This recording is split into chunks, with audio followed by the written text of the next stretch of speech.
Hey guys, now I know this is a little bit of a change form, but as you notice, the website is Choppy Reviews. So technically, it doesn't really mean I have to do all my reviews based on Warhammer 40k books.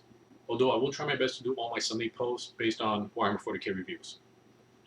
Mainly an informative kind of video post here. You see, I've been playing Dragon's Dogma lately, and I'm enjoying the game, and then I run into a merchant who's selling some very special armor. Two sets. One set called the Swordsman armor, the other set called the White Hawk armor. Some of you are probably guessing what I'm getting at here. Supposedly the developers are fans of Berserk, and I am a huge fan of the Berserk manga.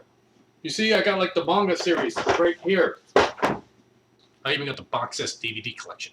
I even got the Dreamcast game. I'm not too sure if I should be bragging about that, but I just wanted to talk about this right now.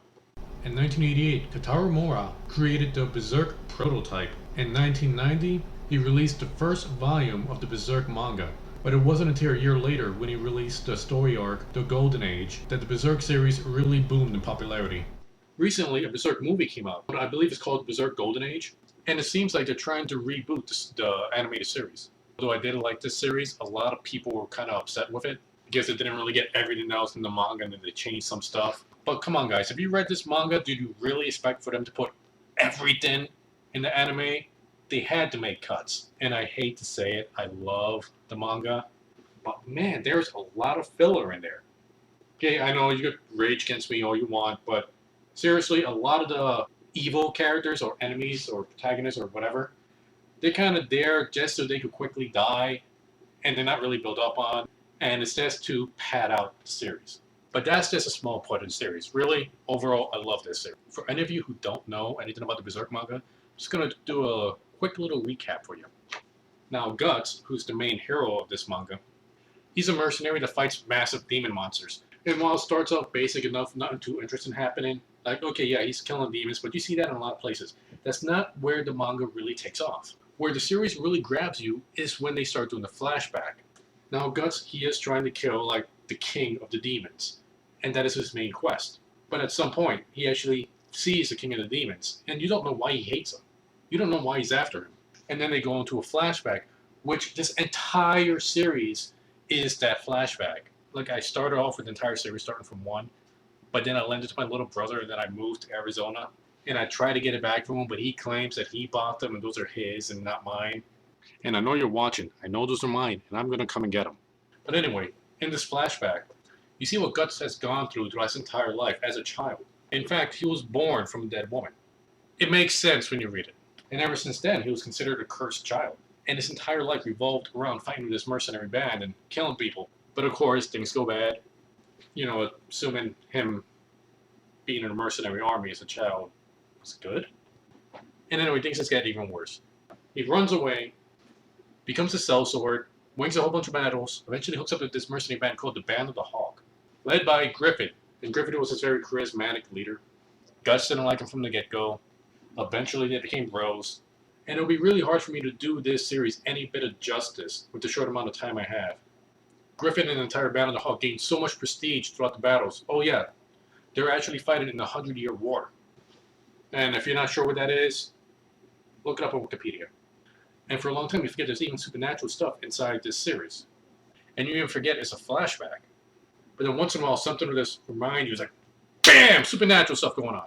And there's all these weird prophecies involving Griffin and Guts. And even after Griffin and the Banner Hawk gain so much prestige within the kingdom, he actually becomes a noble.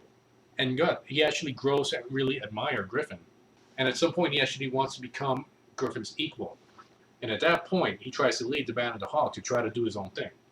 But it turns out Griffin actually relied on Guts a lot more than anybody really realized, because once Guts leaves, and actually something pretty major happens when he tries to leave. And that's when everything starts going down for the Band of the Hawk. And actually, that's where I think this, animated series actually does really well, trying to show the relationship between Griffin and Guts. Because while the manga tries to focus on everything that's going on around in the entire world, which it does a very good job, like there's a lot of stuff going on, it focuses mainly on Guts. The animated series focus a lot more on this relationship with Griffin. And I think that's where it really kind of shines. Because when Griffin gets to his breaking point, and for those of you who read the book, you know what I'm talking about. And everything just kind of collapsed. You could really feel the betrayal that Guts goes through. Although you still feel that betrayal in the manga, it is really emphasized in the animated series. Although the animated series just kind of ends with that entire scene of the betrayal, while the manga just keeps on going on. And I haven't seen the movie yet, the Golden Age movie, mainly because it's kind of pricey right now, and I'm trying to like save some money. And no, I'm not going to illegally download it. I want to support these guys. I'm not stealing from them, but eventually I'll get to that. And as the manga goes on, like more and more fantastic things happen. Of course, Guts gets that giant sword, the Dragon Slayer, and he does eventually end up forming this kind of ragtag party that joins him, and they all seem to be attracted into his little curse kind of prophecy thing, whatever's going on with him. And personally, I really dig it. Okay, but I am going to admit, there is filler. And it seems that this series is going on longer than it should be. Then again, it could just be me, because, you know, I live in Arizona. I'm in the United States. And we always get, like, the translated versions, like, months, if not years after they release in Japan. And I'm just waiting for it. I already pre-ordered the next one, and I'm just waiting. But yeah, this series has been going on for years. And with the new release of their Golden Age movie, I think it's a great time right now to try to get into the series. Apparently, this Golden Age movie kind of helps throws you into the entire series. Although from what I heard is short, again, I haven't seen it, so I can't really say. But with Berserk making this huge comeback right now, I just want people to just know about it and give it a chance. But anyway, if you're a manga fan, if you like action mangas, I highly recommend it. So that's my opinion. Take it for what it's worth.